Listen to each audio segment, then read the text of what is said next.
अस्सलामुअलैकुम प्यारे दोस्तों। क़यामत खुद बताएगी कि क़यामत क्यों ज़रूरी है। ये औरत जो आप अपने सामने स्क्रीन पर देख रहे हैं, इसके पेट में जो है वो एक नाजायज़ बच्चा है। जब इससे पूछा गया कि तुम ऐसा क्यों करती हो, तो वो कहती है कि मैं जो है ये नाजायज़ बच्चा जो पैदा करके तो दूसरों को सेल करती हूँ। आप खुद भी सुन भी सकते हैं इसकी ज़बानी, फिर हम इस पे बात करते हैं।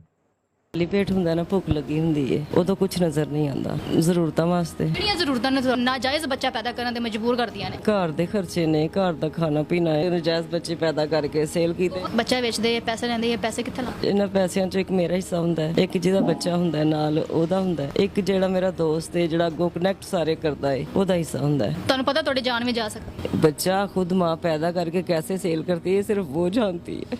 3 बच्चे आपने बेचे, चौथा बच्चा है जो आपने बेचना है। जी क्यों रो क्यों रही हैं आप? किस चीज़ का रोना है? अपनी मजबूरी पे। तो कि जिन्होंने ਤੁਸੀਂ ਬੱਚੇ ਸੇਲ ਕਰਦੇ ਜੇ ਉਹ ਲੋਕ ਕਿੱਥੋਂ ਆਉਂਦੇ ਨੇ? ਕੌਣ ਲੋਕ ਨੇ? पेशावर वाली साइड तो आते ने, दूसरिया सिटियां चो आते ने। ਤੁਹਾਡੇ ਨਾਲ ਹੋਰ ਕਿੰਨੀਆਂ ਔਰਤਾਂ ਨੇ ਜਿਹੜੀਆਂ ਇਹ ਕੰਮ ਨਾਲ ਕਰ ਰਹੀਆਂ? काफ़ी ज़्यादा। जी, ये आपने सुना इस औरत के मुँह से। वो कहती है कि मेरे घर में खाने के लिए कुछ नहीं है, और जब बंदे को भूख लगी हो तो बंदे को सारे कुछ काम करने पड़ते हैं। ये औरत जो है ये क्या करती है कि इसका ये चौथा बच्चा है। पहले इसके 3 बच्चे हो चुके हैं और इसका चौथा बच्चा है।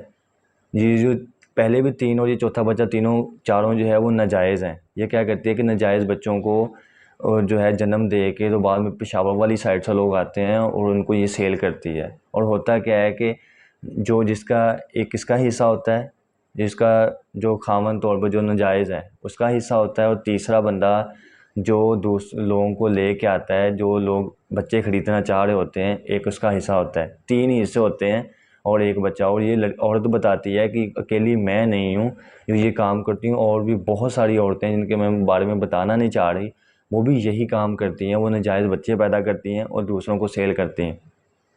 अब देखें कि ये हाल है, ये पूरे पाकिस्तान में क्या किस किस तरह के वाक़यात जो हैं और क्या कुछ ऐसे काम हो रहे हैं जो इंसान को देखने पड़ रहे हैं या सुनने पड़ रहे हैं, या कैसी कैसी सूरत हाल है। और नबी करीम सल्लल्लाहु अलैहि वसल्लम ने इरशाद फरमाया, और कुरान मजीद में भी लिखा हुआ है कि जो ज़ना करता है, अगर शादीशुदा है तो अगर ज़ना करे तो उसे जो है पत्थर मार कर संसार किया जाए, और अगर वो शादीशुदा नहीं है तो वो फिर ज़ना करता है तो उसको 80 कोड़े मारे जाएँ। लेकिन हमारे मुल्क में देखें ना, इस्लामी जमहूरिया पाकिस्तान है, तो क़यामत क्यों ना आए। अब ये नबी करीम सल्लल्लाहु अलैहि वसल्लम का हम लोगों पे बहुत बड़ा एहसान है, बहुत बड़ा एहसान है कि उन्होंने अल्लाह ताला से दुआ की थी कि या अल्लाह मेरी उम्मत की शक्लें चेंज ना हों, मेरी उम्मत की शक्लें जब ये कोई गुनाह करें तो इनकी शक्लें ना बदलें। उनकी वो दुआ अगर कबूल ना होती तो आज लाजमी जो है पाकिस्तान में या पूरी दुनिया में लोग जो हैं वो जानवरों की शक्ल इख्तियार कर चुके होते।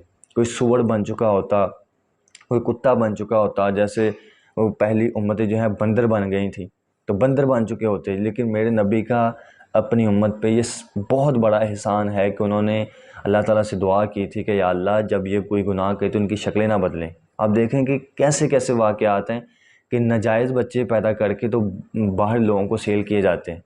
अब वो जो नाजायज़ औलाद होगी, आप ये बताएं कि वो नाजायज़ औलाद किसी भी काम आ सकती है? जो नाजायज़ होगी वो नाजायज़ काम कल को भी नाजायज़ काम ही करेगी। मिस्टर बीन जो आपने बहुत रोल मॉडल, जो बहुत मशहूर अमेरिकन कॉमेडियन हैं, उनके बारे में सुना होगा। उनकी मैं एक दिन कोटेशन पढ़ रहा था तो वो कहते हैं कि अगर औरत को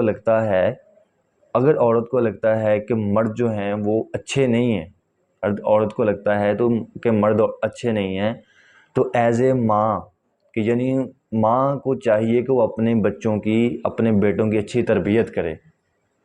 अगर औरत को लगता है, अगर एक औरत समझती है कि जो है मर्द अच्छे नहीं हैं, तो उसे क्या चाहिए कि जब वो माँ बने तो अपने आने वाली नस्ल की जो है वो अच्छी तरबियत करे, अपने बेटों की अच्छी तरबियत करे, ताकि कल को कोई ये ना कहे कि उसके बेटे अच्छे नहीं हैं।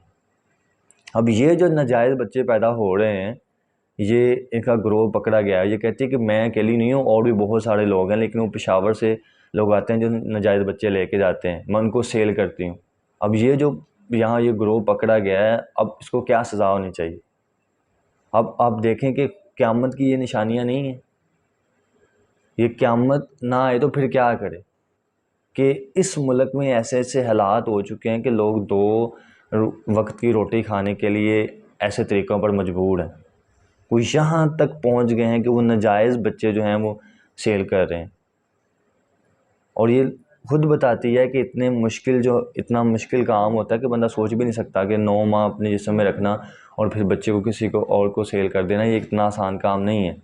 लेकिन इस मुल्क में ये हालात हैं। और हज़रत उमर फ़ारूक आज़म की जो 22 लाख मुरब्बा मील पे हुकूमत थी, तो वो कहते दरियाए फ़रात पे कुत्ता भी प्यासा मर गया तो मुझे उसका हिसाब देना पड़ेगा।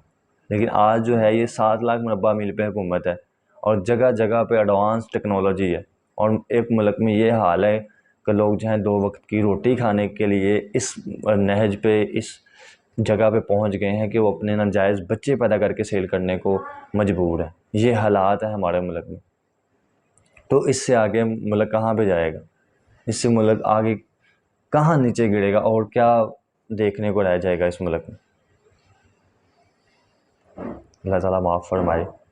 ये थी आज की वीडियो। मिलते हैं नेक्स्ट वीडियो में। अगली वीडियो तक के लिए अल्लाह हाफ़िज़।